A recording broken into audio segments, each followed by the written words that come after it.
Hey guys, Ralph Havens here. I knew when I saw my friend up at the mountain a few years ago at the ski resort in the food court, I knew when I saw him make and eat his peanut butter sandwich for himself and his grandkids that the guy was not living in fear. So here's what I saw. We were up there and these tables in the food court, I don't know if they've ever been washed. I mean, they're like it's a kind of wild mountain. There's not like a resort area with little shops with all the cute stuff to buy and stuff. It's a mountain for skiing and going off road, off country, and or off trail, and it's wild. And I saw my friend bring his two grandkids there, and we were all there in between the skiing and stuff. And he pulled the bread out and plopped it on the table without any kind of covering, and then proceeded to get peanut butter and jelly and make a sandwich, cut it, and then give it to each kid on the table with no plate.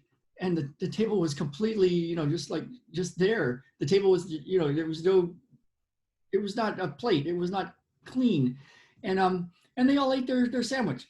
And I was thinking about him because this is a guy that lives off the grid out in the forest in a cabin kind of thing, and he's definitely his own man kind of man. I mean, he does his work and he helps people build houses and do stuff, and he's an artist. He's an artist, and he's a thinker, and he's out there in the woods, and he gets snowed in, and there's no Wi-Fi, and even the coffee shop out there, the Waken Bakery. I know when Rebecca and Court owned it, Rebecca was like, yeah, there's no Wi-Fi. And you see all these people from tourists from all over the world, because that's a world famous bakery coffee place out by the mountain. And it's literally at the end of the road before the forest. There's, it's the last stop.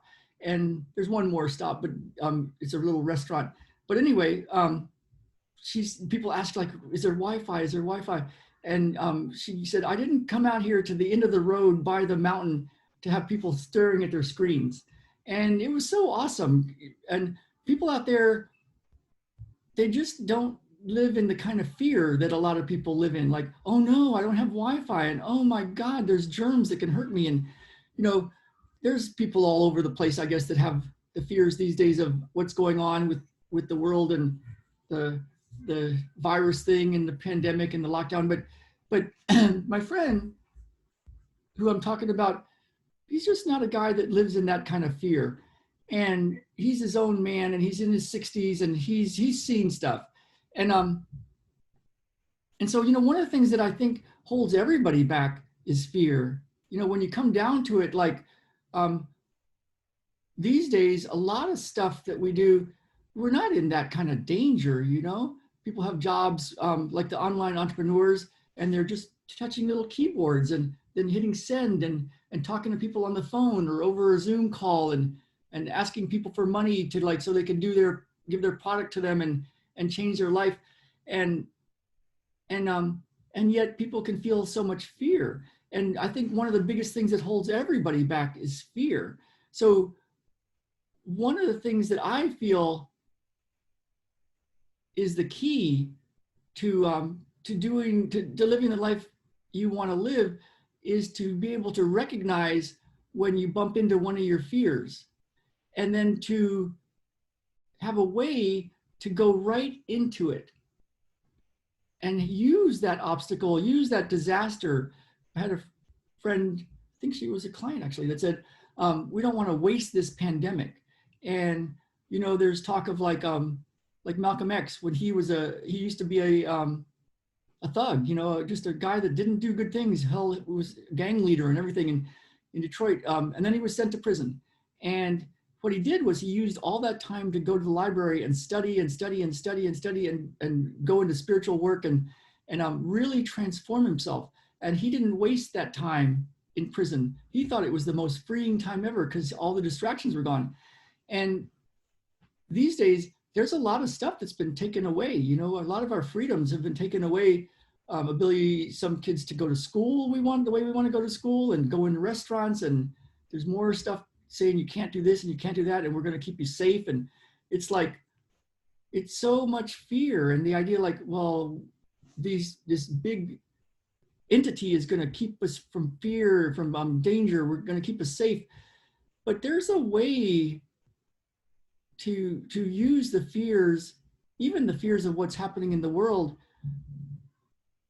as your greatest gift, And if you're trying to sell something, it can feel really scary, you know, like, oh my God, who am I? Can my product really help this person? And, you know, maybe I should only sell to these people, because if I sell to these other people, it makes me nervous.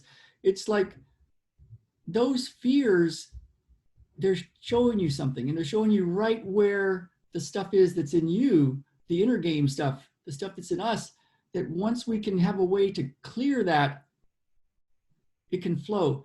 So if you're interested in that kind of way of living a life, like when you feel your fears, when you see your fears, when something happens that pushes your buttons, like for me, I saw that my friend put the peanut butter sandwich on the table and eat it. I was like, oh my God, shouldn't you at least put a plate there? Like, even I like to live in the environment and, you know, be in harmony with the bacteria and everything else that's out there. But I was like, whoa, that's bold. So yeah, whenever we bump into these fears, whatever it is, selling your products, living your life, standing up to your boss, doing what you're here to do, and you feel that inner turmoil, that's what we can shift. And then that shift causes a flow of life. And so things work better.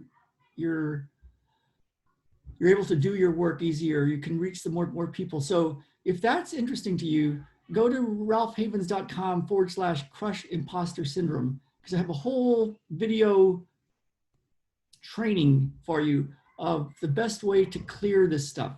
So look for that, ralphhavens.com/crush imposter syndrome, if you want information about how to use fear to really get yourself going where you want to go in life. Go find that. And I will see you guys all very soon.